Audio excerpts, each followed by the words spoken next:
പേടിപ്പിച്ചു കളഞ്ഞല്ലോ. ഞാൻ എളുപ്പ വഴിക്ക് ഓടുകയായിരുന്നു. അഡ്രസ് വേണം. എന്തിനാ? അഡ്രസ് എന്തിനാ? വേണ്ട, ഞാൻ ഇടയ്ക്ക് വന്ന് കണ്ടോളാം.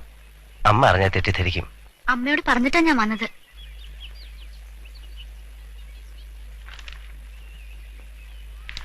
അന്ന് രാത്രിയിൽ വന്നപ്പോ അമ്മയോട് ചോദിച്ചത് ശരിക്കും സിൻസിയർ ആയിട്ടായിരുന്നോ? എന്ത്? കല്യാണം കഴിച്ചോട്ടെന്ന്. ഓ, അതോ? കള്ളുകുടിച്ച് വെളിവില്ലാതെ പറഞ്ഞാണെന്ന് തോന്നിയോ? ഇല്ല, എനിക്ക് സിൻസിയർ ആയിട്ട് തന്നെ തോന്നിയത്.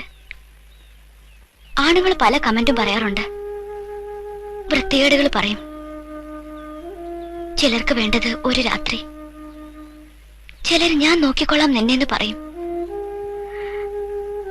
കല്യാണം കഴിക്കട്ടെ എന്ന് ചോദിച്ചത് ആദ്യ.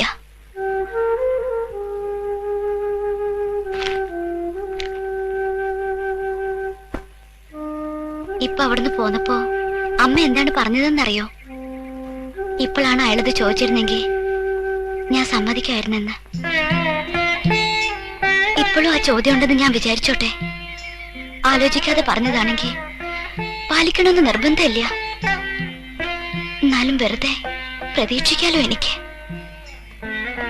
തുഴഞ്ഞു തുഴഞ്ഞു പോകുമ്പോ ദൂരെ ഒരു കരയുണ്ടെന്ന് പ്രതീക്ഷിക്കുന്നത് ആശ്വാസല്ലേ? ദൂരെയല്ല, അരികിൽ. ആ കൈ എന്നുയർത്തിയാൽ തൊടാവുന്ന പോലെ, അത്ര അരികിൽ.